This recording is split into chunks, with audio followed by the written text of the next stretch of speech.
Assalamualaikum warahmatullahi wabarakatuh. Waalaikumsalam warahmatullahi wabarakatuh. Alhamdulillahilladzi ja'ala min a'da'i nahdatil watan wa min harakati nahdatil watan kasyamsil mudi'ati allati yasilu khairuha lil jami' lailan wa nahar wa man yankaru fadlu nahdatil watan wa man yankaru qima nahdatil watan wa man yankaru jamalu nahdatil watan wa man yankaru izbu nahdatil watan la yarunnu nasbah hafaz. Salatan wa salaman daimaini bidawami mulkillahi wa ala alihi wa sahbihi ajma'in. Allahumma salli ala Muhammadin sallallahu alaihi wasallam wa fadli ummati Muhammadin sallallahu alaihi wasallam warham ummati Muhammadin sallallahu alaihi wasallam wansur wahfaz wa ayyid nahdlatal watan fil alamin bihaqqi Muhammadin sallallahu alaihi wasallam. Amma ba'du, ya ayyuhal hadirun wa hadirat yang berbahagia pada sore yang cerah ini. Alhamdulillah kita bisa bersua, alhamdulillah kita bisa berjumpa, alhamdulillah kita bisa bermusafahah pada momen yang barakah ini, fi hazihil fursatul mubarak. Pada waktu yang mulai ini kita bisa berdiskusi bersama, kita bisa mengaji bersama, kita bisa belajar bersama, kita bisa mutalaah bersama, yaitu tentang doa pusaka Nahdlatul Watan. Doa pusaka yang dibiasakan oleh Jamaah NW yang diwarisi oleh Syekh Zainuddin Abdul Majid. Beliau di dalam doa pusaka di sana tersebut, Rabbana ya Dzal Jalali wal Minan. Wahai Tuhan yang Maha Agung, wahai Tuhan kami yang Maha Agung dan Maha Pemurah. Rabbana ya Dzal Jalali wal Minan unsuran liwa nahdatil watan wahfazan hada imam minal fitan wahdiyan rijallaha ala sunnah. Wahai Tuhan kami yang Maha Agung dan Maha Pemurah, sebarkanlah panji-panji Nahdlatul Watan, sebarkan panji-panji NW, yaitu Nahdlatul Watan. Rabbana ya Dzal Jalali wal Minan unsural liwa Nahdlatul Watan wahfazan hada imam minal fitan. Dan peliharalah NW itu dari fitnah. Wahdiyan rijallaha ala sunan, dan berilah petunjuk kepada orang-orang NW itu yang sesuai atas sunnah Rasulullah Sallallahu Alaihi Wasallam. Di dalam doa ini terkandung atau tersirat banyak hal, banyak hibrah, banyak pelajaran yang bisa kita jadikan patokan hidup, yang bisa kita jadikan standar hidup di dalam semua lini kehidupan kita, yang bisa kita jadikan pondasi hidup di dalam kita berorganisasi, di dalam kita bermasyarakat, di dalam kita beragama Islam. Apa yaitu anjuran doa pusaka ini mengatakan, wahai Tuhan kami yang Maha Agung dan Maha Pemurah, sebarkanlah panji-panji Nahdlatul Watan. Sebarkan panji-panji Nahdlatul Watan. Di situ wansuran, pakai nun, menunjukkan nun taukid, berarti betul-betul sebarkan. Jangan setengah-setengah dalam berjuang, yaitu bersungguh-sungguh. Kalau kita berjuang, man jadda wajada. Barang siapa yang bersungguh-sungguh pasti dia dapatkan. Betul-betul memiliki azam yang kuat. Ndik menjorak-jorak, ndik main-main, tidak main-main di dalam berjuang, yaitu wahfazan. Fa iza azamta fatawakkal 'ala Allah. Apabila kamu ingin berazam, apabila ada cita-cita kita yang kuat, apabila ada keinginan kita yang kuat, maka pasti akan tercapai. Itu bertawakal kepada Allah Subhanahu wa taala, berserah kepada Allah Subhanahu wa taala, dan bersabar kepada Allah Subhanahu wa taala, dan diiringi dengan berusaha, karena Allah tidak merubah suatu kaum selama dia belum merubah dirinya sendiri. Persatuan itu, penyebaran itu tidak akan bisa tercapai kecuali kita merubah diri kita sendiri. Harrik yadaka tubarik. Gerakkan tanganmu, bergeraklah, maka kalian akan mendapat keberkahan. Keberkahan di situ artinya ziyadatul khair fil khair. Bertambahnya sesuatu kebaikan atau pertumbuhan atau perkembangan atau bertambah, tapi bertambahnya itu memiliki manfaat yang bagus. Unsuran, kata-kata unsuran itu pakai suin berarti betul-betul sebarkan NW. Siapa yang menyebarkan NW? Liwa Nahdlatul Watan. Sebarkanlah betul-betul liwa Nahdlatul Watan. Liwa di situ artinya panji Nahdlatul Watan. Pimpinan Nahdlatul Watan yang membawa di benderanya itu panji Nahdlatul Watan. Siapa yang dimaksud dengan panji-panjinya itu? Yaitu orang yang bertakwa, sebagaimana di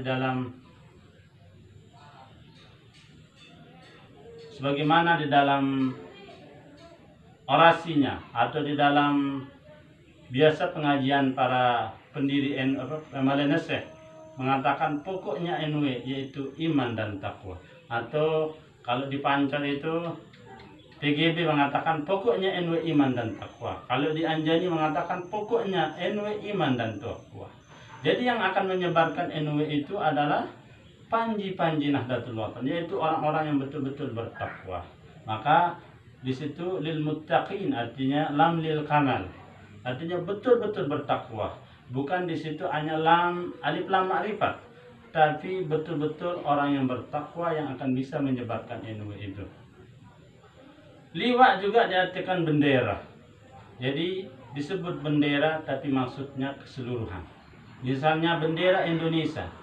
Disebut bendera Indonesia tapi maksudnya masyarakat Indonesia. Maka kalau ada orang menginjak bendera Indonesia, kita marah. Kenapa? Bukan soal kain merah putih itu yang buat kita tersinggung, tapi jati diri kita. Begitu juga NW, lambangnya adalah benderanya memiliki bendera, warnanya warna hijau. Seandainya dihina bendera, kita pasti marah. Bukan soal benderanya, tapi jati diri Nahdlatul Watan. Jati diri Nahdlatul Watan apa? Yaitu lambang hijau. Hijau menunjukkan kedamaian. Hijau menunjukkan ketenangan. Hijau menunjukkan persatuan. Wa'tasimu bihablillahi jami'a wa la tafarraqu. Berpegang teguhlah kepada tali agama Allah, jangan kamu berpecah belah. Hijau juga kata ulama melambangkan pakaian ahli surga. Jadi pakaian ahli surga adalah pakaian hijau. Dan imamah Rasulullah SAW juga berwarna hijau. Dan Rasulullah SAW pakaian yang paling dia sukai adalah warna hijau. Maka hijau itu melambangkan kedamaian. Hijau itu melambangkan persatuan. Hijau itu melambangkan berjalan bersama di dalam melakukan kebaikan-kebaikan. Hijau itu melambangkan persatuan. Jadi hijau itu juga banyak makna yang tersirat dan tersurat. Hijau juga melambangkan kesehatan mata. Maka para pemuda atau orang tua biasa kalau kita mau sehat mata kita, mau kita tenang, tidak stres, biasanya kita pergi jalan-jalan ke pantai atau kita jalan-jalan ke hutan atau kita lihat sesuatu yang hijau, insya Allah menyegarkan diri kita. Ayol hadirun wal hadirat, jamaah yang berbahagia pada sore yang cerah ini. Selanjutnya wahfazan hada imam minal fitan. Jagalah Nahdlatul Watan itu selama-lamanya dari fitnah. Fitan itu jamak dari fitnah. Mufradnya fitnah, jamaknya fitan. Di dalam NW, di dalam organisasi NW itu ada begitu banyak fitnah. Ada fitnah yang membuat fitnah itu namanya luseki il-belada. Atau yang disebut di dalam wasiat Malaysia itu namanya luseki il-belada. Orang NW itu sebenarnya orang-orang baik. Tapi ada orang yang ketiga yang menghasut, yang mengadu domba. Jadi yang tidak kuat imannya di NW itu, yang masih berproses imannya, belum begitu kuat, belum begitu kokoh, mudah diadu domba, sehingga antara pihak A dan pihak B, antara organisasi A dan organisasi B, atau PB1 dengan PB yang Yang kedua, anggotanya, oknumnya. Bukan tuan gurunya, oknum. Di sana siapapun oknum itu, baik berbentuk ustaz, baik berbentuk siapapun itu, diasut atau diadu domba oleh pihak yang pingin kita tidak bersatu, maka biasanya kita terhasut, akhirnya kita bertengkar, akhirnya saling meremehkan di antara satu kelompok dan kelompok A, akhirnya kita saling menjatuhkan di antara pihak A dan pihak B, akhirnya kita saling memfitnah, hanya merasa diri paling hebat antara kelompok A atau kelompok B. Kalau sudah merasa diri paling besar, paling hebat, akhirnya proses bersatu itu susah. Karena di dalam kitab-kitab akhlak, persaudaraan itu begitu banyak macamnya. Ada persaudaraan antara saudara sekandung. Saudara sekandung itu perlu kita saling menghargai, perlu kita saling menghormati, walaupun di dalam saudara sekandung itu atau si bapak memiliki 4 anak. Anaknya itu pasti kesukaannya berbeda-beda. Anak itu pasti keinginannya berbeda-beda. Makanan saja berbeda-beda yang dia sukai. Apalagi pendidikan, apalagi ilmu yang dia miliki berbeda-beda. Jadi nggak bisa kita pasarkan anak itu harus makan daging, padahal anak kita yang kedua tidak suka makan daging. Kita berbeda tapi saling menghargai. Maka kata Syekh Muhammad Abdul dari Mesir, nata'awun fima tafaqna alaih, kita saling tolong menolong dalam hal yang kita sepakati. Kita saling membantu dalam hal yang kita sesatu pikiran atau sesatu organisasi atau satu ide atau satu argumen. Kita saling membantu. Wa nu'azziru ba'duna ala ba'din ala mahtalafna alaih, dan kita saling memaafkan. Kita saling toleransi atau kita saling menghargai terhadap perbedaan. Itu di dalam berkeluarga. Dan di dalam keluarga itu, walaupun kita bersaudara tapi ada yang murtad, tidak Islam misalnya, dia tidak mendapat warisan, tapi tetap kita dianjurkan bergaul dengan cara yang baik, saling menghormati. Yang kedua ada namanya saudara sesama muslim, ikhwah pakai ta. Artinya ikhwah itu, kalau tadi persaudaraan antara sekandung itu bisa jadi tidak bisa diwariskan karena berbeda agama. Kalau sesama Islam bisa saling mewariskan. Kalau sesama Islam satu hati dan sama-sama masuk surga. Artinya barang siapa yang mencintai atau barang siapa mencintai di dunia ini karena Allah Subhanahu wa taala, akan dikumpulkan nanti di akhirat bersamanya. Karena kamu bersama orang yang kau cintainya. Kalau kita bersama orang takwa, insya Allah akan dikumpulkan bersama orang takwa. Kalau kita bersama orang NW, Nahdlatul Wathon, tidak bertengkar, maka dikumpulkan bersama orang-orang yang saling dia cintai. Maka pertengkaran itu, maka perkelahian itu, maka saling memaki itu, saling menyalahkan, itu tetap tidak baik. Maka solusinya yaitu harus mengalah.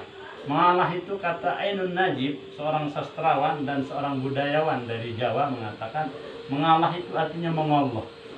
Nah, mengolloh itu, Ustadz Muhlisin, mengalah itu adalah segala sesuatu yang kita lakukan, mengalah tapi tujuannya untuk mendapat ridha Allah Subhanahu wa taala. Kelihatannya mengalah itu merugikan, tapi di sisi Allah nilainya kita sangat tinggi. Kelihatannya mengalah itu mengecewakan, tidak menguntungkan kita, tapi di sisi Allah, Allah meridai kita. Contoh ketika Ali atau Sayyidina Hasan mengalah kepada Muawiyah. Ali mengalah waktu berperang melawan Muawiyah dan mengalah demi pertumpahan darah. Mengalah supaya darah itu tidak berceceran di mana-mana, maka Allah mencatatnya Sayyidina Ali termasuk ahli surga. Bahkan beliau seorang sahabat yang dikabarkan dari 10 orang yang wajib masuk surga. Kalau kita Allahu a'lam, mudah-mudahan kita masuk surga semua. Amin. Tapi Rasulullah SAW sudah mengabarkan Sayyidina Ali bahwa Sayyidina Ali akan masuk surga. Tapi kita lihat jiwa Sayyidina Ali itu, beliau sifatnya mengalah. Beliau sifatnya tidak ingin pertumpahan darah itu terus berlanjut. Begitu juga Sayyidina Hasan mengalah demi mendamaikan kedua kelompok besar. Tujuannya mengalah adalah Apa tujuannya tujuannya mengalah adalah untuk mendapat ridho Allah Subhanahu wa taala. Kelihatannya Sayyidina Hasan pengganti Sayyidina Ali bin Abi Thalib. Sayyidina Ali mengalah, tidak dapat jabatan, merugikan kelihatannya secara kasat mata. Tapi di sisi Allah Subhanahu wa taala, Allah menyebutnya. Bahkan sebelum waktu kecil Sayyidina Ali, Sayyidina Hasan, Sayyidina Husain, Rasulullah mengatakan Sayyidina Hasan ini akan mendamaikan dua kelompok itu. Bisa nggak kita sebagai warga Indonesia, warga Nahdlatul Wathon, mengambil sifat mengalah, walaupun secara pribadi merugikan satu kelompok dan memenangkan satu kelompok? Atau bisa enggak win-win solution? Atau bisa enggak duduk bersama antara pihak keluarga? Atau bisa enggak, kalau tidak bisa diselesaikan secara hukum, maka harus diselesaikan dengan kekeluargaan dan mengalah di situ, dan harus mengambil jalan tengah. Kalau tidak bisa diselesaikan hukum, seharusnya hukum yang bisa menyelesaikannya. Karena kalau itu merasa berhak, harus diselesaikan oleh hukum. Tapi kalau tidak selesai, kalau tidak berakibat fatal, kadang-kadang kalau kita bawa ke hukum akan berakibat fatal. Justru akan semakin renggang kekeluargaan itu. Maka harus diselesaikan dengan cara berbarengan. Itu namanya ikhwah sesama Islam. Ikhwah sesama Islam itu siapapun tidak boleh bertengkar. Jadi tujuan kita diciptakan oleh Allah Subhanahu wa taala di sini untuk saling menghargai. Sunnatullah fil kaun, di dalam perbedaan itu. Bahkan perbedaan umatku adalah rahmat. Ya ayyuhal hadirun wal hadirat rahimana wa iyyakumullah wa ajmain. Jadi persaudaraan itu di dalam hadis Rasulullah SAW harus didasari cinta. Maka cinta itu al-hubbu bila qanun. Cinta itu tidak ada undang-undangnya. Kata Muhammad Zidan dari Mesir, annal hubba nurun nara fihal jamalu mutajallian fima kana hawlana wa mahma kana halana. Cinta itu adalah cahaya keindahan yang kita lihat di sekeliling kita, apapun keadaan kita dan adapun posisi kita. Coba lihat orang bersuami istri. Pasti suami istri itu ibarat sendok dengan ember, atau ibarat sendok dengan pancinya, ibarat sendok dengan bejananya. Pasti kesentuhan antara sendok dan bejananya. Di dalam suami istri pasti ada yang salah, ada yang benar. Kadang suami keras, kadang istri juga keras. Atau sebaliknya, pasti ada pertengkaran. Tapi kalau diselesaikan dengan cinta, insya Allah selesai.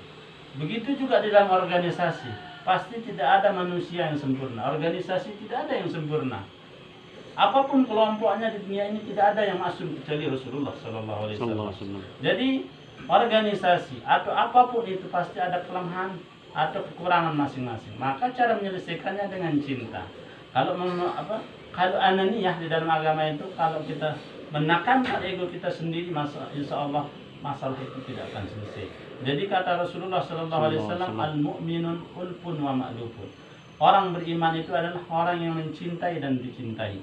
Wala khaira fiman la yu'laq wala khaira fiman la ya'laq wala yu'laq. Tidak ada kebaikan orang yang tidak mencintai dan tidak dicintai. Jadi kalau kita ingin bersatu tapi tidak ada cinta, yang ada adalah kekuasaan. Yang ada adalah ingin menjadi pemimpin yang paling depan, maka persatuan itu tidak bisa. Jadi wala khaira fiman la ya'laq wala yu'laq. Tidak ada kebaikan sedikit pun orang yang tidak saling mencintai dan dicintai. Jadi cara menyelesaikan masalah itu yaitu bermusyawarah dengan cinta, berdebat dengan cinta. Apapun perbedaan, insya Allah akan lari ke satu titik, yaitu bersatu. Berbeda-beda tapi satu tujuan. Seperti Bhinneka Tunggal Ika itu. Berbeda pikiran, berbeda pendapat, berbeda ide-ide, tapi satu tujuannya itu memajukan Islam, memajukan organisasi Nahdlatul Wathon. Ya ayyuhal hadirun wal hadirat yang berbahagia pada sore yang cerah ini, al-mu'min ulfun wa ma'lufun wa la khaira fiman la ya'laq wa la yu'laq wa khairun nas anfa'uhum linnas. Dan sebaik-baik manusia adalah orang yang bermanfaat bagi manusia lain. Dan itu yang dijadikan iktibas oleh Nahdlatul Wathon. Itu hadis Rasulullah SAW.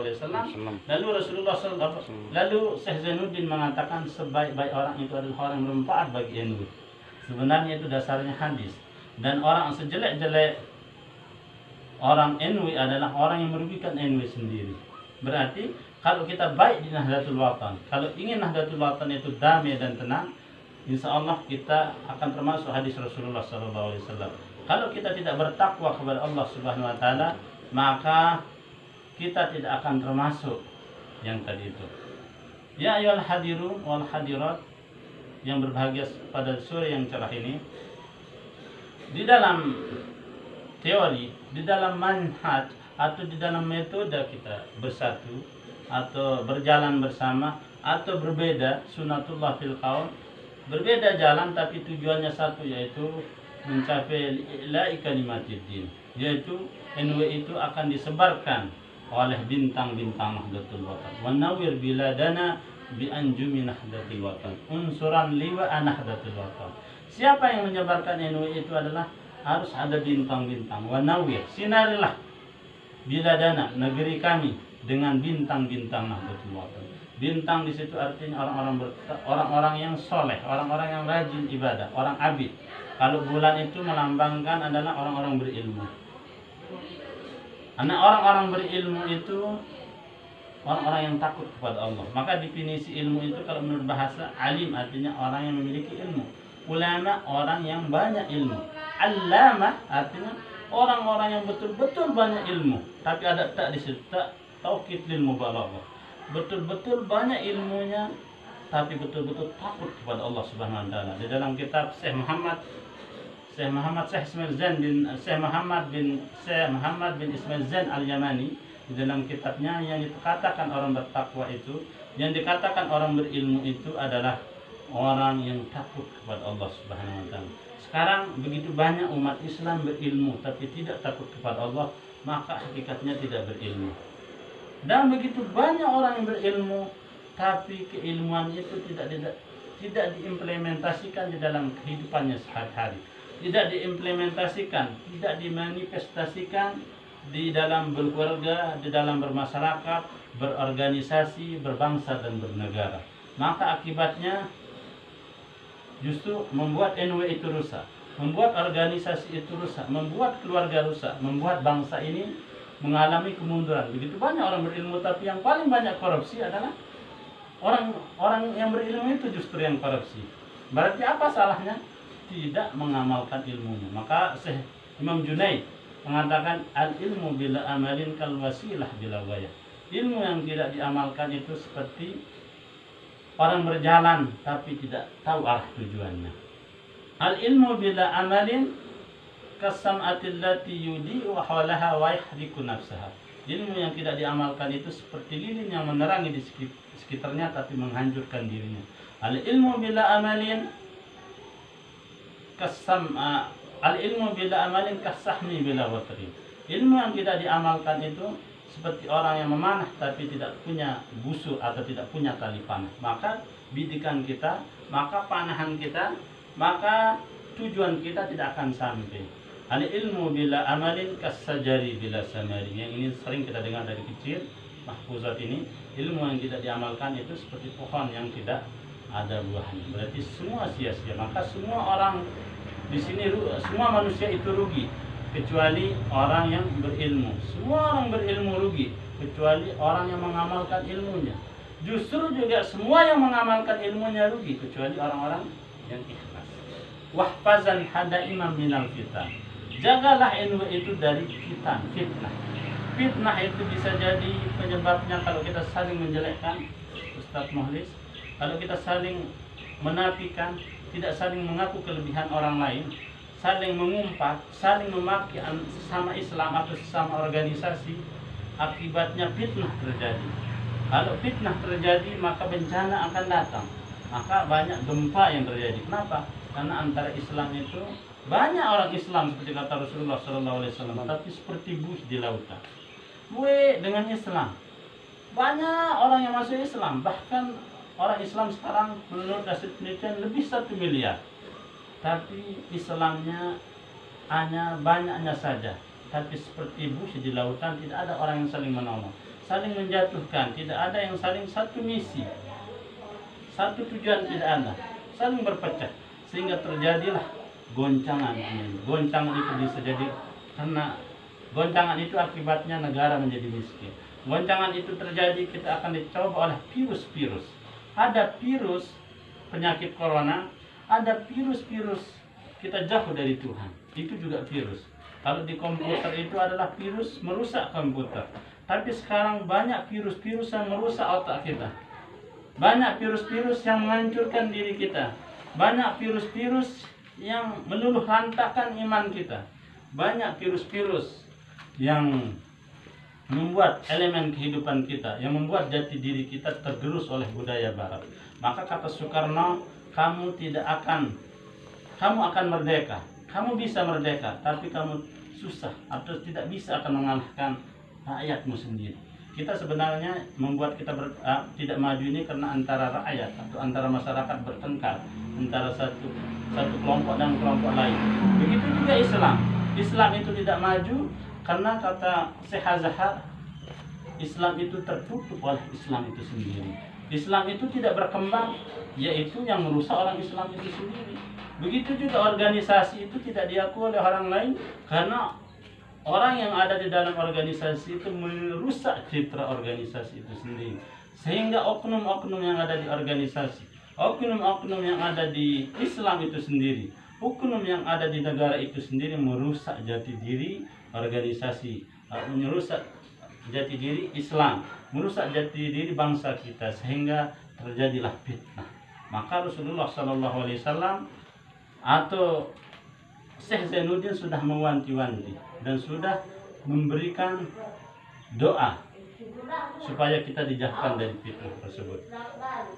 Ya ayyuhal hadirun wal hadirat, kadang fitnah juga terjadi bukan karena saling memaki, tapi terlalu banyak orang yang berbicara di media sekarang. Begitu banyak media yang tersebar, apalagi musim corona ini, semua bisa ngomong tentang agama.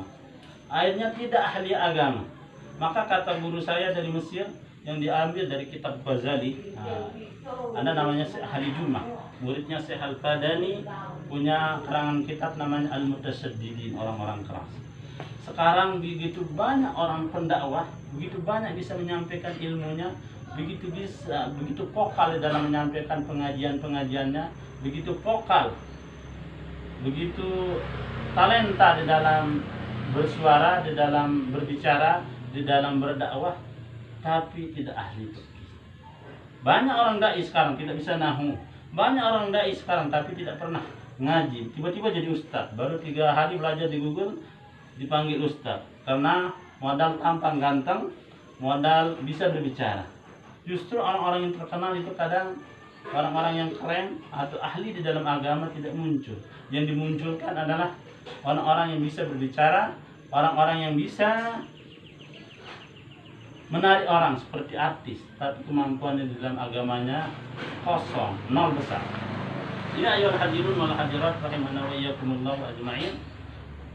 Fazan handa imam minal fitan wahdiyan rijallaha ala sunan. Wahdiyan, berikanlah petunjuk para laki-lakinya, para pemimpinnya, para pejuang-pejuang NU yang karakternya seperti laki-laki, yaitu ala sunan, harus berjalan atas sunnah Rasulullah SAW. Kalau kita tahu petunjuk itu informasi kebaikan, petunjuk itu kayak Google Map, itu namanya petunjuk Google Map. Kalau kita mau ke Mas Bagi sekarang gampang, yaitu kita lihat di Google Map kita akan sampai walaupun tidak ada yang menunjukkan kita. Hidayah itu juga artinya informasi kebaikan. Hidayah juga artinya kalau bahasa Lomboknya itu mursyid, kalau bahasa Indonesianya, bahasa Arabnya mursyid. Bisa juga hidayah itu artinya guide. Bisa juga kalau bahasa Lomboknya lebih dalam lagi mangku. Jadi hidayah itu adalah informasi tentang kebaikan, sementara topik itu pelaksanaan dari hidayah itu sendiri. Misalnya di dalam hadis atau di dalam Al-Quran disuruh orang Islam itu bersatu, tidak boleh cerai-berai, tidak boleh bertengkar, tidak boleh saling menghasut. Sifat seorang Islam itu as-suluh atau as-solah, yaitu mendamaikan kedua kelompok kalau ada yang bercerai. Kita tahu hadis itu, dan banyak ustadz atau tuan guru atau siapapun tahu tentang hadis itu. Bahkan anak sanawiyah ibtidaiyah tahu hadis itu. Ibtidaiyah di belajar agama, sanawiyah tahu. tapi praktiknya nol besar. Kenapa? Itu sudah mendapat hidayah. Dia dapat hidayah tapi tidak dapat taufik. Taufik itu adalah mengerjakan apa yang disampaikan oleh ulama, mengerjakan apa yang disampaikan oleh siapapun tentang kebaikan itu. Sedangkan inayah pertolongan dari kebaikan itu sendiri. Tadi disuruh bersatu, tapi tidak dapat pertolongan dari Allah, maka persatuan itu akan tidak bisa terjadi. Tapi kan kata firman Allah Subhanahu wa taala, firman Allah Subhanahu wa taala mengatakan Allah tidak akan merubah suatu kaum selama kaum itu belum merubah dirinya sendiri. Berarti kita akan bersatu harus ada usaha. Nggak bisa kita nanti kata Malanese wasiatnya kita bersatu 1/5 abad. Mamat wah. Kita berdiam diri di rumah, enggak kita bersatu, enggak akan bisa terjadi. Harus kita ada usaha, harus ada kelompok-kelompok, atau harus ada pejuang-pejuang yang ingin melihat NU itu bersatu.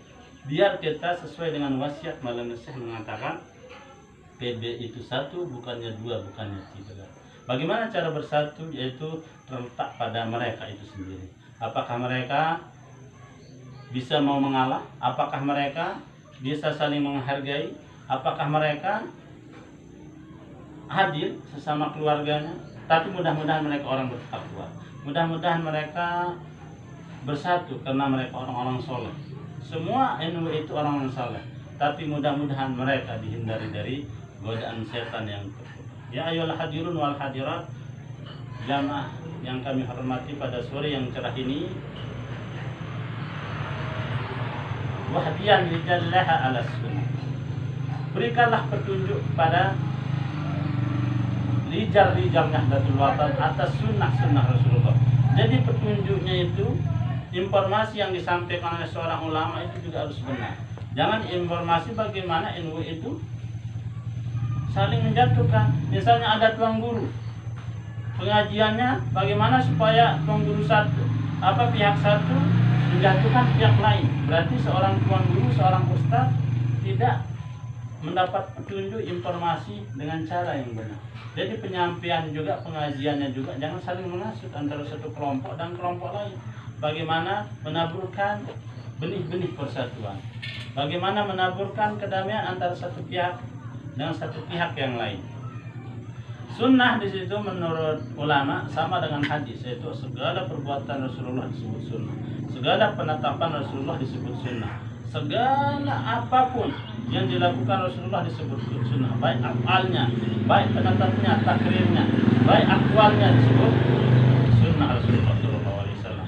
Tapi tadi yang akan membuat NW itu jaya, yang membuat NW itu akan diberi petunjuk disebut di dalam wasiat Malanese atau di dalam kalangan Malanese, wa amir ila dana dunia Nahdlatul Watan.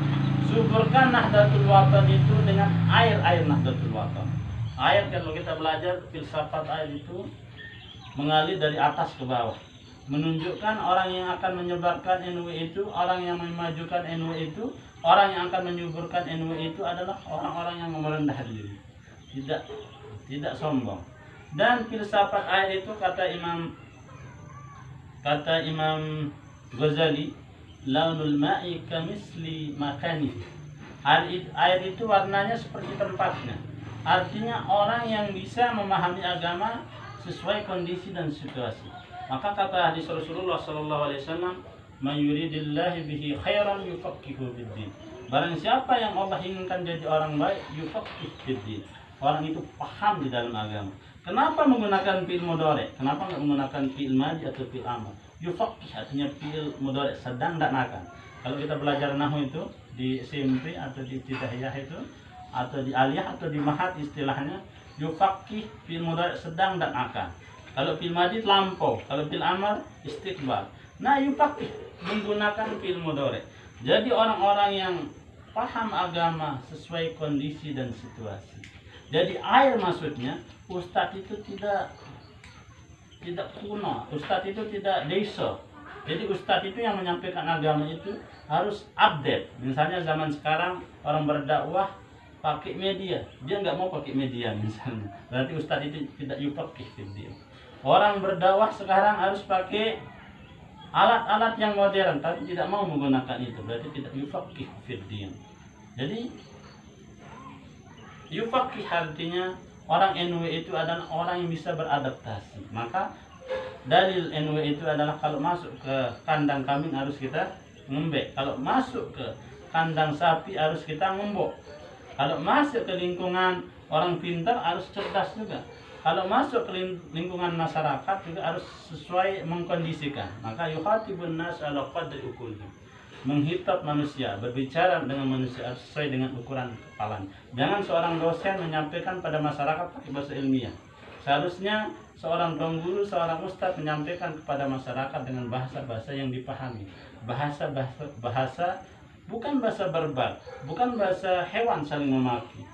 Jadi seorang tuan guru, seorang ustadz menyampaikan sesuatu harus sesuai dengan kondisi dan situasi. Muqtadal hal atau yuhatibun nas ala qadri uqulihim, menghisap manusia, berbicara dengan manusia sesuai akal mereka, sesuai pikiran mereka.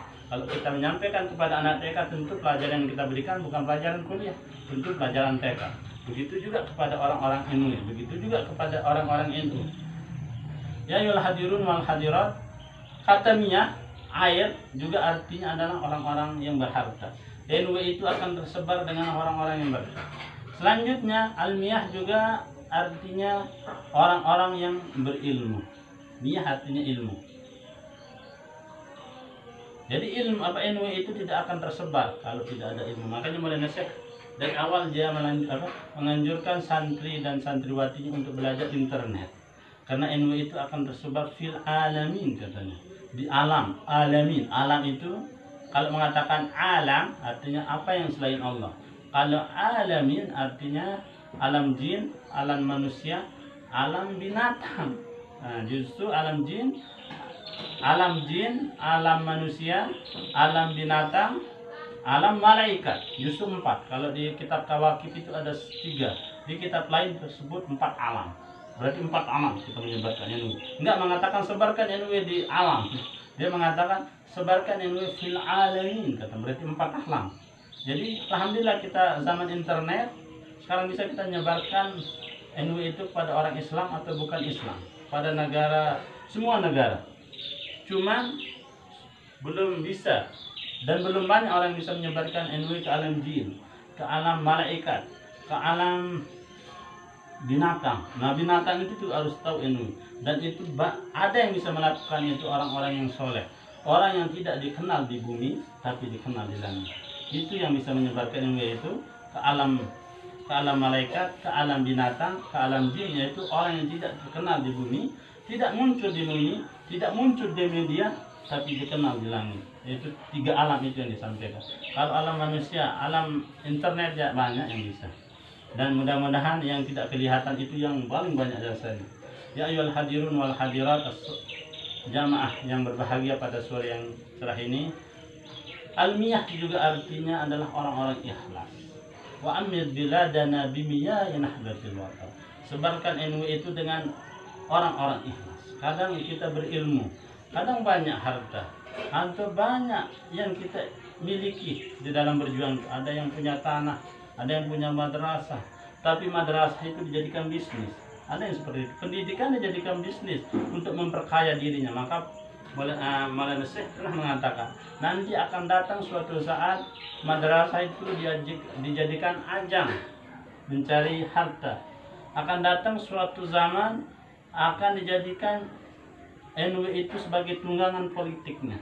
Dia sengaja masuk NU supaya dia bisa menjadi pejabat. Dia sengaja masuk NU supaya terkenal. Dia masuk berjuang di NU, nyumbang di NU itu supaya disebut-sebut.